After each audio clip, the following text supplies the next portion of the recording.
사랑하는 성도 여러분, 저희들은 인생을 살아가면서 많은 것을 경험합니다. 이게 인생이죠. 각자의 삶터에서 수많은 경험들을 합니다. 그러나 우리가 인생을 살면서 저희들이 집을 한번 잃어봤을 때 집의 소중함을 느낍니다. 집이 이렇게 소중했구나. 가족을 잃었을 때 가족의 소중함을 느낍니다. 아내의 소중함을, 남편의 소중함을, 자식의 소중함을. 그리고 저 같은 경우는 두 부모님이 다 이제 천국에 계시니까 부모의 소중함을 느낍니다.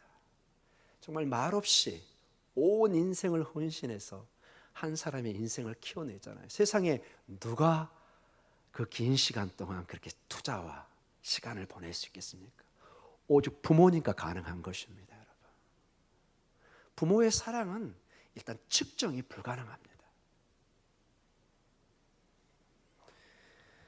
건강을 잃어본 사람이 건강의 뼈저림을 느낍니다. 이렇게 건강이 중요한 거구나.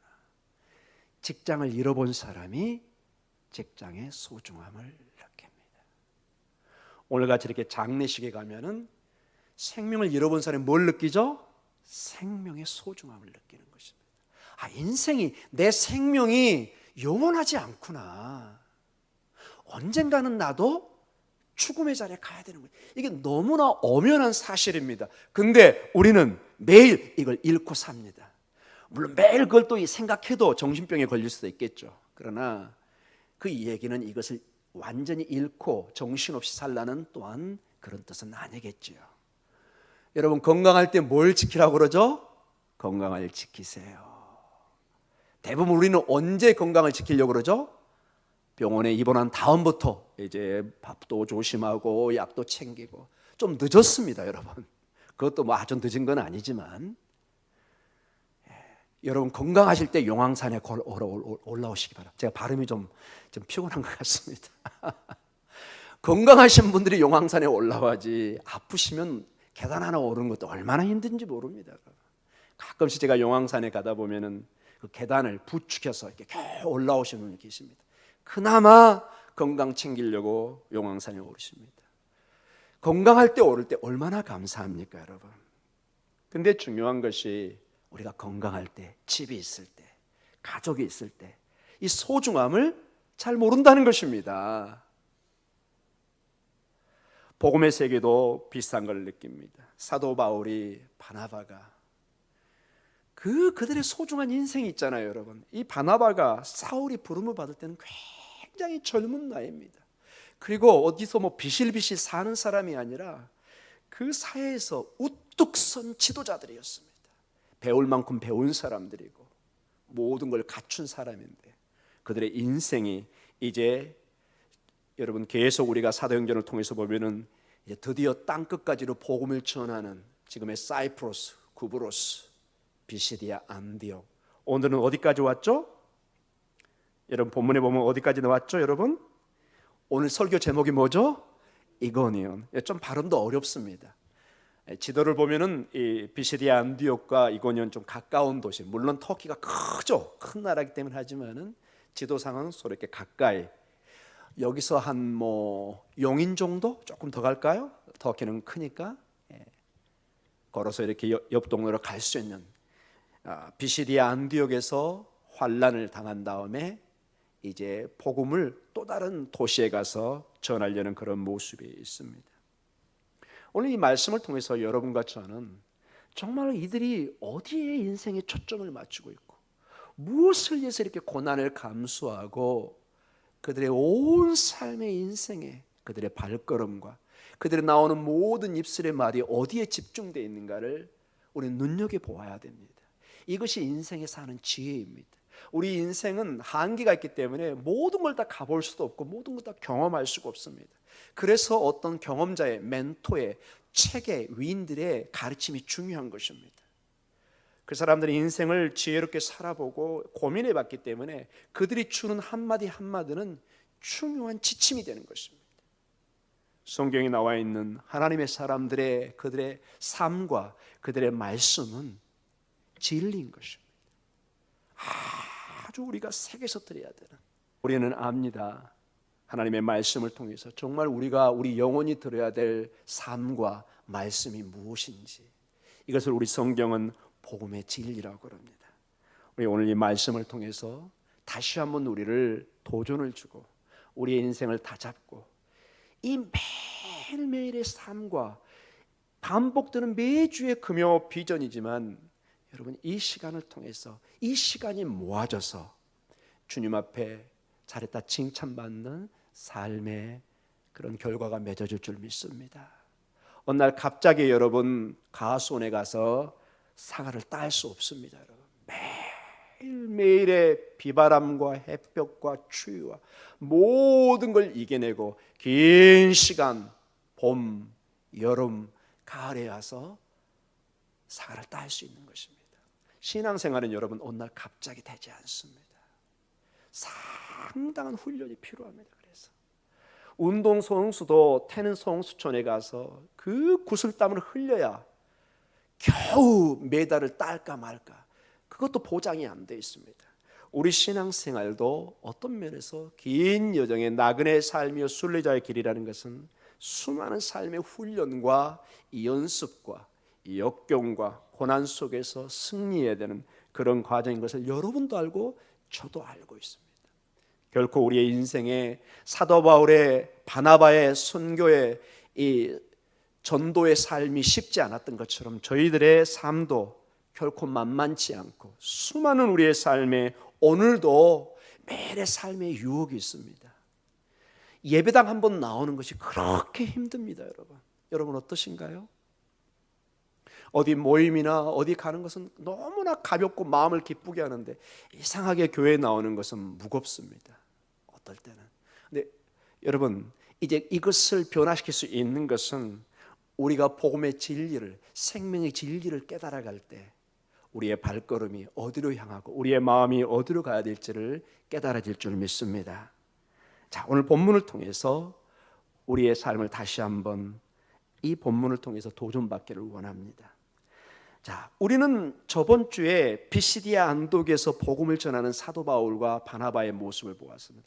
여기는 크게 두 가지 반응들이 있었던 것을 보게 되면, 여러 가지 반응이 있지만은 먼저는 이 복음이 전해졌을 때 크게 기뻐하고 감동합니다. 와, 이런 소식이 있었습니까? 이런 구원의 기회가 있었습니까? 이런 진리의 길이 있었습니까? 왜 우리는 지금까지 그걸 듣지 못했습니까? 크게 감동하고 거기에 반응하는 이 생명에 반응하는 사람이 있습니다. 우리 사도행전 13장 48절, 저번 주에 보았던 것이죠. 우리 본문을 같이 한번 읽어볼까요? 사도행전 13장 48절입니다. 이방인들이 듣고 기뻐하여 하나님의 말씀을 찬송하며 영생을 주시기로 작정된다는 다 믿더라. 아멘. 기뻐합니다. 마음에 기뻐합니다. 마치 여러분이 멀리 떠났다가 긴 시간 보지 않았던 자녀들을 보면 어떻죠? 기쁨이 있습니다. 이 심장으로부터 뛰는 기쁨이 있어요. 이게 부모의 마음입니다. 거의 그 기쁨과 버금가는 그것입니다. 진리를 들었을 때 여러분 인간은 그게 학문에 그게 경외감이라는 것입니다. 사람이 뭘 몰랐다가 진리를 깨달을 때 그거였구나. 인생은 동물이 아니기 때문에 그런 깨달음이 있을 때 큰 기쁨이 있습니다. 그래서 이 배움에는 큰 기쁨이 있는 것입니다. 복음의 진리가 깨달을 때 우리 영혼이 기뻐합니다. 그리고 뭐 하죠? 하나님의 말씀을 찬송합니다. 여러분 인간이 가장 자기 감정을 표현하는 수단이 뭐죠? 찬송, 노래라는 것입니다. 슬퍼도 뭐 하죠? 노래하고. 기뻐도 뭐 하죠? 노래하고. 노래를 조금 고상하게 표현하면 뭐죠? 찬송이죠, 여러분. 그렇죠, 여러분. 힘들어도 우리는 이 속에서 한 같은 타령이 나오면, 우리나라 육자백이나 타령이 전부 다 우리의 한을 풀이하는 거잖아요. 민중들의 한, 고난들. 그 우리나라의 5천년의 역사에 여러분 어디 한번 평안한 날이 어디 있었습니까?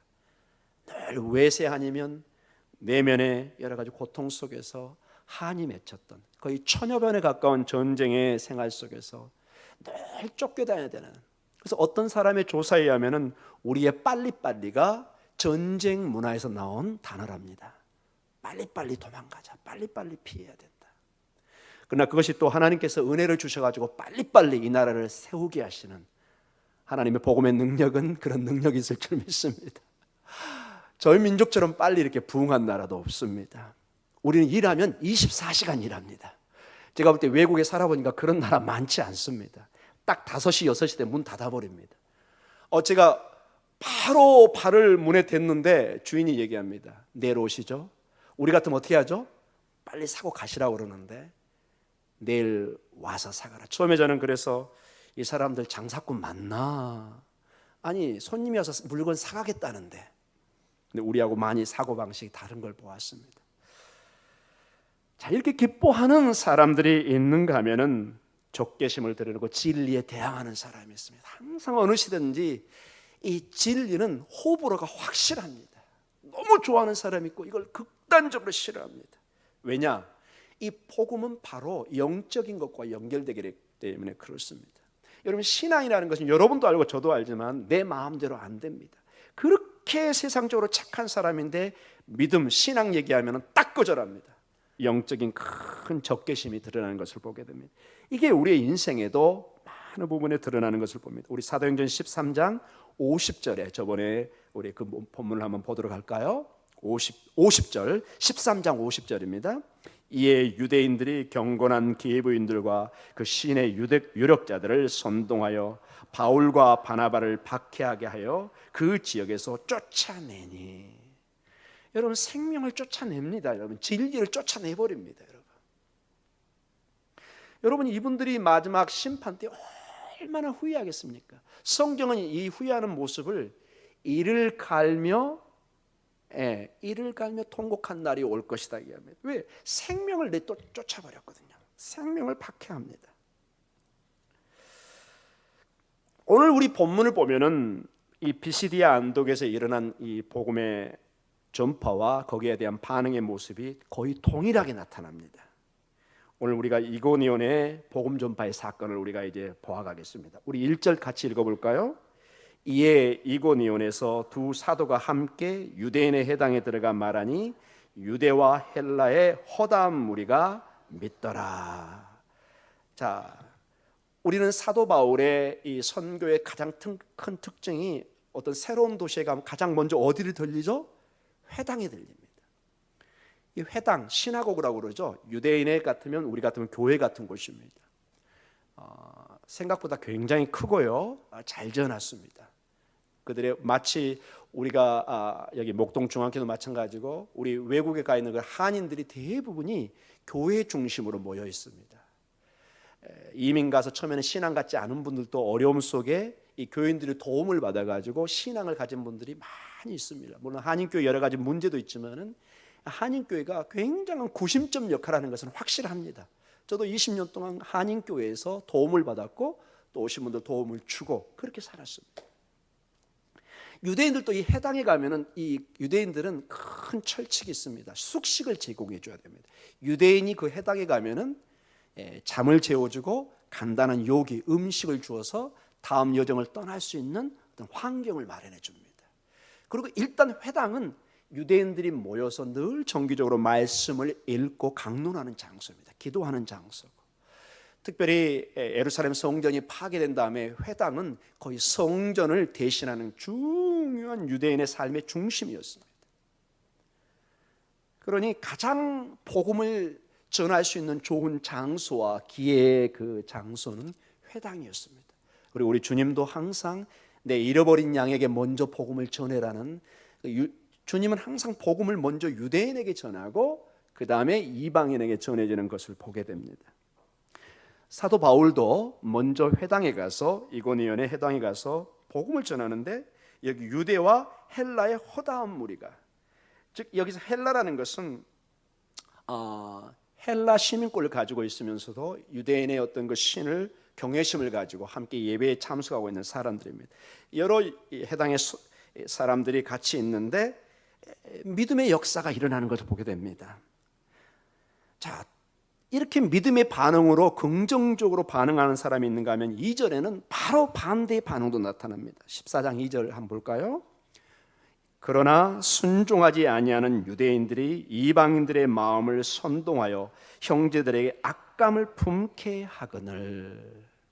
막 선동하고, 즉 부추겨서 이 사도 바울의 이 전도 선교의 방법이나 그 내용이 전혀 유대법에 맞지 않는다고 선동하고, 우리는 새벽마다 로마서를 강의하면서 얼마나 사도 바울의 이 복음의 메시지가 유대법에, 특별히 할례법과 안식일법과 음식법에 거슬리는 내용, 즉 사도 바울은 한마디로 할례나 안식일을 지키는 거나 음식 같은 유대인의 핵심 이 율법 조항을 가지고는 율법을 행함으로 구원을 얻지 못한다는 것입니다. 근데 유대인들은 어떻게 생각하냐?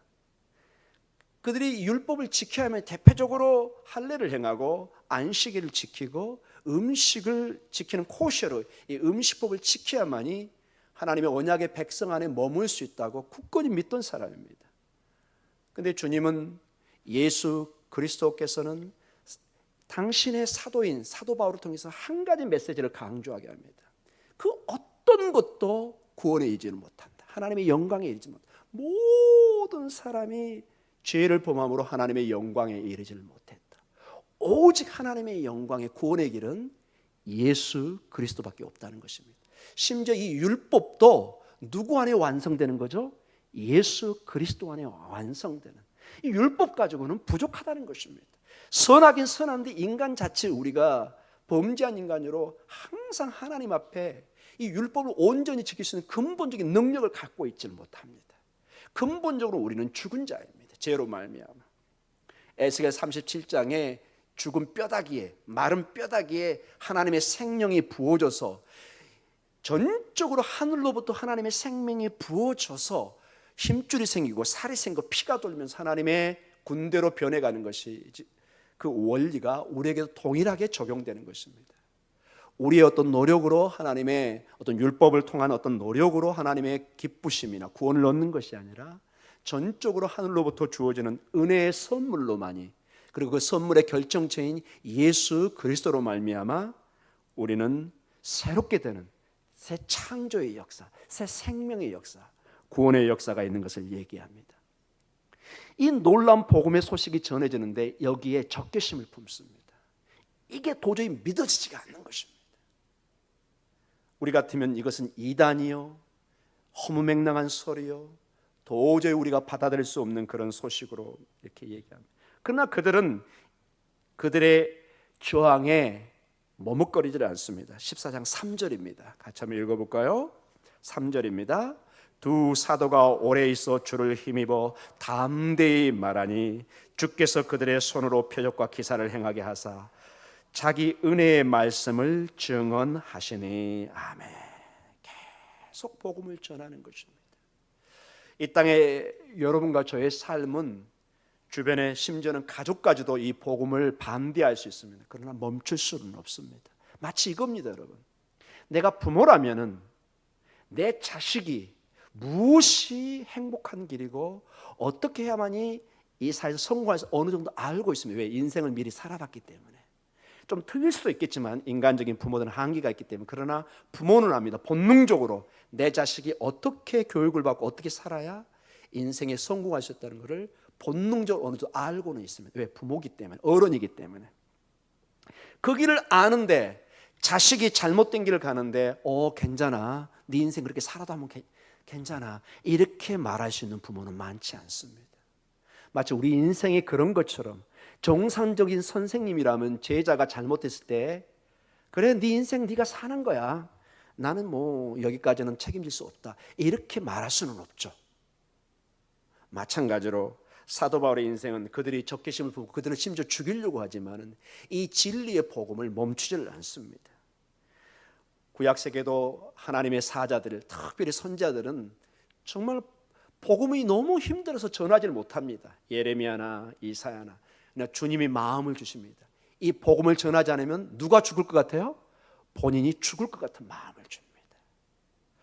여러분, 다시 한번 쉽게 부모와 자녀가의 관계를 합니다.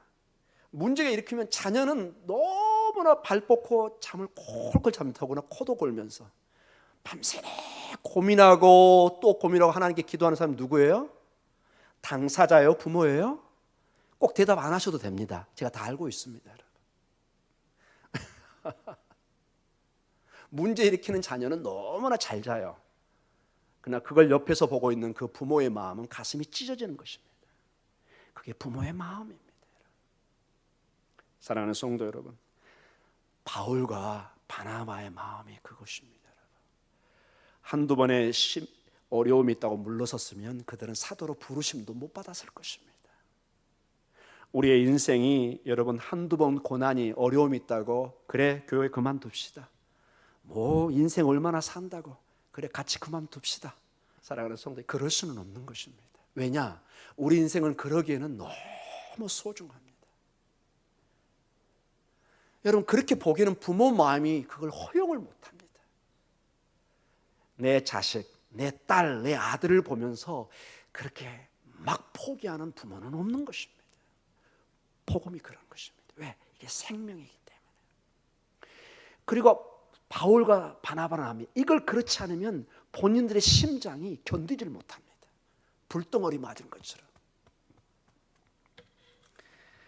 계속된 복음의 진리에 두 가지 반응이 계속 반복됩니다. 4절과 5절입니다. 계속 읽을까요? 그 시내에 무리가 나뉘어 유대인을 따르는 자도 있고 두 사도를 따르는 자도 있는지라. 이방인과 유대인과 그 관리들이 두 사도를 모욕하며 돌로 치려고 달려더니. 돌로 치려고 한다. 고대 세계는 집단적으로 사람을 이렇게 심판하고 죽일 수 있는 방법이 돌로 치는 것입니다. 지금도 여러분 가끔 방송에 보셨을 거예요. 그 아랍 세계나 일부 아프리카 지역은 이 국가의 권력이 아니라 이 지방 어른들이 모여가지고 어떤 죄를 다스립니다. 그 중에 하나가 매를 때리든지 돌로 쳐서 죽일 수도 있습니다. 일부 어떤 극단적인 모슬림 국가에서는 그게 있는 게 여러분 방송에 보셨을 것입니다. 그래서 돌로 친다는 것은 거의 바울과 바나바를 죽일 수도 있는 자세로 달려드는 것입니다. 자, 계속해서 본문의 말씀을 봅니다. 6절과 7절입니다. 같이 읽습니다. 그들이 알고 도망하여 루가오니아의 두 성 루스드라와 더베와 그 근방으로 가서 거기서 뭘 전하죠? 복음을 전합니다. 너무 극단적으로 이렇게 나올 때 너 죽고 뭐 나 살자 아니면 너 죽고 나 죽자 같이 이렇게 하면은 때로는 지혜가 필요합니다. 살짝 피합니다. 복음을 전합니다. 여기서 그렇게 극렬하게 반대한다면은 이제 또 다른 지역에 가서 복음을 받을 만한 생명을 찾아서 가는 것을 보게 됩니다. 이제 결론으로 제가 말씀을 드리면서 우리 기도의 제목을 좀 같이 나누기를 원합니다. 사랑하는 성도 여러분, 우리는 서두에 제가 말씀을 드렸습니다. 건강을 잃어본 사람이 뭘 소중함을 느껴요? 건강의 소중함을 뼈저리게 느낍니다. 가족을 잃어본 사람이 가족의 소중함을 너무나 깨닫습니다. 오늘같이 이렇게 장래나 여러 가지 생명의 문제가 달렸을 때 우리의 생명이 얼마나 소중한 건가. 영원한 세상의 생명, 이 땅의 생명, 그 모든 것을 우리가 엄숙하게 한번 생각해 보는 시간입니다. 자, 오늘 여러분 무엇을 느끼나요? 여러분 이고니에 와서 바울과 바나바는 무엇을 계속했죠? 복음을 전하는 것을 멈추질 않습니다. 왜냐? 인생의 가장 소중한 것이 무엇인가를 알기 때문에 이 복음을 멈추질 않습니다. 여러분과 우리의 인생의 가장 소중한 것이 무엇인지를 우리는 알고 있습니다. 예수 그리스도입니다. 사랑하는 성도 여러분, 요즘에 교회에서 우리의 번영되고 잘 먹고 잘 사는 성공하는 이런 메시지는 줄을 이루지만은 정말로 복음에 피맺힌 이것을 외치는 저도 마찬가지고 너무 약합니다. 지금 사실 제가 울부짖으면서 설교를 해야 되는 것입니다. 십자가의 복음을 전하는데 너무 밋밋해요. 이게 생명이고 유일한 길이고 유일한 생명의 희망인데 정말로 중요한 건 놔두고 지금 온 우리의 마음이 이 땅에 모든 게 쌓여졌습니다. 어떻게 성공할 것인가, 어떻게 다 중요합니다. 그러나 이 땅에 사면 정말 정말로 여러분 오래가질 못합니다. 사랑하는 성도 여러분, 그토록 우리가 자랑하는 부도, 건강도, 젊음도 다 조금씩 살아가죠. 여기 보면 우리 연령대가 있습니다. 우리 나이 많으신 우리 장로님, 집사님, 저 뒤에 있는 우리의 자녀들. 제가 가끔 그런 농담도 합니다. 방송에 나오는 그 아름다운 누구 있나요? 제가 특정 이름은 되지 않겠습니다. 40년 후에 그분을 보면 동일하게 있을까요? 전혀 다르겠죠, 여러분. 사랑하는 성도 여러분, 다 순간입니다. 이것을 좀 쉽게 얘기하면 신기루라는 것입니다. 여러분, 지금 보는 것이 영원하다 생각하면 그게 바로 신기루입니다. 그게 세상의 거짓말인 것입니다. 방송에 보면 그 약만 먹으면, 그 수술만 하면, 그 성형만 하면은 뭐 천년만년 막 아름다운 그냥 미스 코리아로 남아 있는 것처럼, 건강한 사람 남아 있는 것처럼, 그것이 여러분 속임수입니다. 사랑하는 성도 여러분, 그 나이에 맞게 건강하고 아름다운 것이 축복인 줄 믿습니다. 우리는 점점 어디를 향해서 가죠? 늙어가고 죽어가고 있습니다. 여러분. 어떻게 그걸 속일 수가 있습니까? 여러분. 90대 신분이 가끔 얘기합니다. 목사님, 저 건강이 좋지 않아요. 기도해 주세요. 당연히 기도하고 축복하죠. 그러나 90년 정도 여러분 몸을 쓰셨으면 아픈 건 뭐야 해요? 당연한 거 아닌가요, 여러분? 받아들이셔야죠. 제가 여러분 앞에 여러분, 저 목사님, 이 담임 목사 항상 20대 젊음을 가지고 있습니다. 웃기지 말아요, 여러분. 그거 아니라니까요, 여러분. 큰일 납니다, 여러분. 그렇게 가면 그런 식으로 막 몸 놀리면은 어느 날 갑자기 쓰러져서 저 장례식 가야 됩니다. 건강 조심해야 됩니다. 그 나이에 맞게. 그게 인생의 지혜라는 것입니다. 신앙도 마찬가지입니다. 복음, 생명에 집착을 해야지. 아직도 나에겐 시간이 있어. 오늘 예배 안 드리고 오늘 하나님께 집중하지 않고 나 좀 더 세상에 집중할 거야. 내 사업 다 소중합니다. 그러나 절대로 여러분 그거 기다려주지 않습니다. 여러분 큰일 납니다. 여러분. 정말로 주님이 부르시면 다 여러분 손 놓고 가셔야 됩니다. 복음은 무엇이 가장 소중한가를 우리에게 가르쳐줍니다. 무엇이 가장 소중한가? 여러분 장례식에 가서 무엇을 꿈꿉니까? 부활의 생명, 오직 예수 그리스도 안에 그 복음이, 예수 그리스도의 생명이 얼마나 소중한가? 오늘 이들은 이고니에 와서 죽으나 사나 때를 얻든지 못하든지 그들의 매를 맞고 박해를 받는, 오직 그들은 어디에 집중하죠? 이 복음에 집중을 합니다. 왜냐? 복음은 우리의 유일한 희망이기 때문에 그렇습니다. 사도행전 1장 8절에 이미 말씀을 주고 있습니다. 같이 읽어볼까요?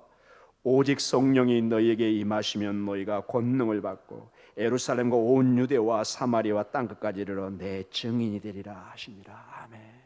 주님이 제자들에게, 즉 우리 교회에게 주신 말씀입니다. 세상의 종말에 대한 것은 너희가 알 바가 아니고 너희가 정말로 관심을 가지고 고민해야 될 것이 무엇이냐. 이 땅의 삶은 이 복음과 함께 살고 이 복음을 전하는 데 가장 값진 의미가 있다는 것입니다.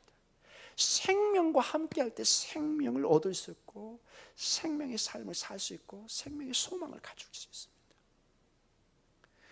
지금 출발점은 다 같이 출발하는 것 같습니다. 그러나 복음의 길과 세상의 길은 점점 멀어져 나중에는 정반대로 가 있습니다. 지금은 다 이게 우리에게 착각을 줍니다. 이게 다 같은 줄 알아, 이렇게 길이. 사랑하는 성도 여러분, 오직 복음의 증인의 삶, 복음과 함께하는 삶, 이 삶이 가장 복된 줄 믿습니다. 이 복음이, 사랑하는 성도 여러분, 근본적으로 우리의 복이기 때문에 그렇습니다. 이 예수 그리스도가 창조의 생명이고 하나님의 복의 근원이기 때문에 이 예수 그리스도가 있으면 모든 것이 가능한 것입니다. 예수 그리스도 안에 우리에게는 불가능이 그래서 없는 것입니다. 여러분 이해하시겠습니까? 세상의 것으로 우리는 세상에 도전하고 불가능이 없는 것처럼 살지만 성경에 의하면 그거는 다 한계가 있다고. 그러나 예수 그리스도로 살면은, 복음으로 살면 다 미련해 보이고 정말로 십자가의 도가 미련의 도구처럼 보이지만 구원의 도구요, 하나님의 능력의 도구인 줄 믿습니다. 그분이 지혜와 지식의 보화입니다. 예수 그리스도와 깊이 인생을 고민하고 그분과 기도 가운데 묵상하면 그분이 우리에게 진리를, 지혜를 주기 시작합니다. 정말 저는 시골에서 몇 번 그런 분을 보았습니다. 정말 초등학교도 나오지 않는, 정말 옛날에 여러분 80년 전, 70년 전에 학교 가신 분이 많지 않았잖아요. 일제 그 시대 때. 그런데 늘 기도하면서 얼마나 지혜로운지 모릅니다. 며느리가 쩔쩔쩔 맵니다. 대학 나온 며느리가 이 시어머니의 이 지혜. 시어머니가 기도하고 딱 결정하면 거의 맞아요. 이분은 어떤 문제가 있으면 교회로 와서 그냥 울부짖기 시작합니다. 아버지, 내 아들이 지금 이런 문제가 있는데 아버지 어떻게 하면 좋습니까? 그냥 기도합니다. 응답 받을 때까지. 저도 좀 도전 받아야 될 것 같습니다. 우리 목동중앙교회 문제가 해결될 때까지, 여러분이 축복 받을 때까지 저도 기도가 될 줄 믿습니다. 기도하니 하나님이 응답을 주십니다. 우리의 영적인 육적인 모든 굶주림을 채우시는 영원한 생명의 빵이 예수 그리스도입니다. 생명의 떡이 여기 있는데 어디 가서 우리의 영혼을, 육신을 채우려고 하면 여러분 어떻게 합니까? 사랑하는 성도 여러분, 그리고 이 복음을 전하는데 계속 핍박과 환난이 따라옵니다. 우리는 언뜻 이 복음의 능력이기 때문에 항상 교회는 부흥해야 되고 우리의 삶은 시온의 대로만 열려야 될 줄 알지만 그것도 착각입니다. 어떻게 알 수 있느냐? 한 예로 우리가 곧 다음 주에 볼 수 있는 사도행전 14장 22절에 사도 바울은 이렇게 얘기합니다. 같이 읽어볼까요? 제자들의 마음을 굳게 하여 이 믿음에 머물러 있으라 권하고 또 우리가 하나님의 나라에 들어가려면 많은 환난을 겪어야 할 것이라 하고. 이거 제 얘기 아니죠? 사도행전 14장 22절입니다. 그래서 만약에 여러분, 제가 여기 목사가 여러분 예수 믿은 모든 것이 잘 될 것입니다, 환난은 없습니다, 이게 무슨 얘기가 되는 거죠? 정면으로 제가 하나님의 말씀을 거스리는 것입니다. 사랑하는 성도 여러분, 환난과 핍박이 있습니다. 그러나 전혀 다르게 우리가 접근할 수 있습니다. 여러분, 나 혼자 외롭게, 나 혼자 홀로 마치 고아원의 고아처럼 인생에 아무 도움 없이 인생을 살아가려면 얼마나 힘들겠습니까? 얼마나 그 인생이 피 맺힌 인생이 되겠습니까? 그러나 주님은 말씀하십니다. 나는 너를 절대로 고아처럼 내버려두지 않을 것이다. 내가 너와 함께하며, 내가 비록 육신으로는 부활의 체로서 하나님의 보좌 우편을 가지만 하나님의 보혜사 성령을 보내서 너의 변호자가 되게 하고 너의 돕는 자가 되게 하고 너의 인도자가 되게 할 것이다. 여러분, 이게 2000년 교회 역사의 증언입니다. 여러분, 만약에 여러분 이 기독교가, 이 복음이 거짓말이고 힘이 없다면 어떻게 여러분 2000년을 견딜 수 있을까요? 설사 그게 거짓이라도 한번 믿어볼 만한 가치가 없나요? 여러분 어떠세요? 어떤 나무가, 어떤 악기가 2000년을 버텼어요. 꽤 괜찮죠 여러분? 만약에 이게 짝퉁이라도 진짜보다 낫죠 여러분? 전혀 아멘을 안 하시네요. 제 유도신문에 안 걸려서 참 다행입니다. 사랑하는 성도 여러분, 주님은 짝퉁이 아닙니다. 진리십니다. 여러분 2000년의 역사에, 여러분 초기에 그 어떤 로마서의 사도 바울이 총 들고 칼 들고 칼을 갈아서 로마를 정복해라 이런 말이 어디 있습니까? 학자들이 조사해 보니까 여러분 사도 바울이 이 로마서를 썼을 때 로마에 약 한 100여 명의, 몇 명이요? 약 한 100여 명의 가정교회가 있을 걸로 추측을 합니다. 물론 더 있을 수도 있고 적을 수도 있겠죠. 그 얘기는 뭐죠? 아주 소수였다는 것입니다. 그 당시 로마만 시민이 약 한 100만 명 정도 됐다고 합니다. 비교가 되나요? 안 되나요? 예, 우리 한나가 대답해 주세요. 비교가 돼요? 안 돼요? 100만 명과 100명 아예 비교가 안 되죠 여러분. 근데 이 100명으로 시작된 이 사람들이 324년 밀라노 칙령에서 로마가 뭘로 변하죠? 기독교 국가로 변합니다. 네로나 이런 사람들은 여러분 얼마나 잔인했냐면은 이 신앙인들을 몸에 기름을 발라가지고 창대에 꽂아가지고 그들이 잔치할 때 횃불로도 사용했다는 기록이 남아 있습니다. 그렇게 잔악하게 죽이고 박해했지만은 죽어가면서 기도하고 이 복음의 진리만을 외칠 때 이 복음의 능력, 이 사랑의 능력이, 사랑은 모든 것을 다 합니다. 사랑만이 남는데 복음이 바로 그 사랑의 결정체 아닙니까, 여러분? 사랑하는 성도 여러분, 우리의 광야의 삶에 분명히 우리의 예상보다 좀 깁니다. 이스라엘 백성이 애굽에서 출애굽했을 때 그들은 금방 약속의 땅으로 갈 줄 알았습니다. 한 길면 4년, 제 추측에 제가 한번 추측해 보겠습니다. 성경에는 안 나온 것입니다, 여러분. 일주일만 가는 길이니까요. 몇 년 걸렸죠? 40년. 결코 짧지 않습니다. 거기 보면 수많은 갈등이 나옵니다. 우리 다시 출애굽 애굽으로 보내주세요. 막 불평하는 사람. 사랑하는 성도 여러분, 출애굽한 사람은 애굽으로 가면 안 됩니다. 어디로 가야 되는 거죠? 약속의 땅으로 가야죠. 여러분, 우리는 이제 애굽으로 다시 돌아갈 수 없는 사람입니다. 예수의 생명을 만난 사람은 생명의 목표를 향해서 가야 될 줄 믿습니다. 우리는 단 한 번도 저 힘드니까 애굽으로 다시 보내주세요. 그것이 죽음의 자리입니다, 여러분. 어떻게 그걸 알고 우리가 갈 수 있겠습니까? 여러분, 담대하십시오. 오늘도 약속의 땅을 향해서, 우리의 천성을 향해서 담대하게 나아가시기 바랍니다.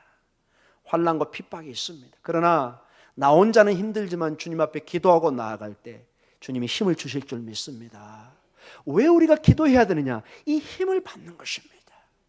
우리가 하나님의 자녀로 이미 구원은 받았지만 기도와 예배를 통해서 하나님으로부터 힘을 받는 것입니다.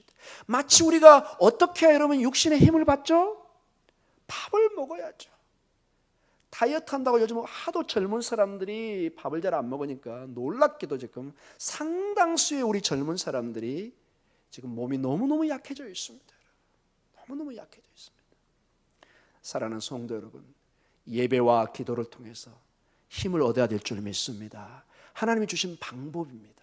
성도가 함께 기도하고 함께 모여 예배할 때 우리의 영혼이 힘을 얻고, 그래 복음의 힘으로 나는 이겨낼 수 있어, 이 여정을 나는 이겨낼 수 있어, 서로 격려하고 축복하고 기도하고 끌어주는 가운데 우리는 담대한 믿음을 얻을 줄 믿습니다. 결론적으로 이 모든 가운데 그들은 담대함으로 나아갑니다. 우리 14장 3절을 다시 읽고 오늘 기도로 들어가겠습니다. 14장 3절입니다. 두 사도가 오래 있어 주를 힘입어 담대히 말하니. 자, 담대히 말합니다. 주저함이 없습니다. 주를 힘입어, 본인의 힘이 아니라 주님께서 이 헬라어 원어를 보면 막 힘을 주십니다. 주님이 힘을 부어주십니다. 볼들리 이런 뜻입니다. 주저함이 없습니다.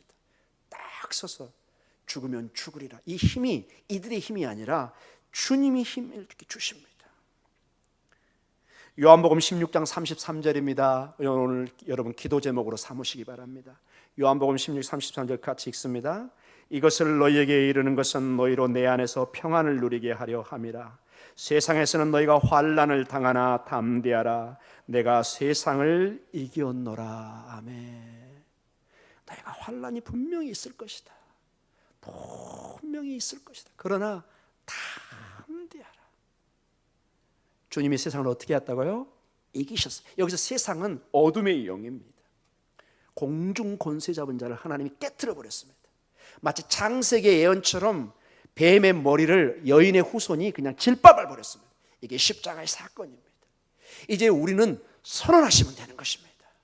예수의 이름으로 담대하게 선언하십시오. 세상아, 사망아, 너의 쏘는 것이 어디 있느냐? 때로는 실망과 좌절이 올 때, 이 밤도 기도할 때 의심을 줄 것입니다. 담대하게 이 말씀의 근거에서 오늘도 나아가시는 여러분의 삶의 모습이 있기를 간절히 축원합니다.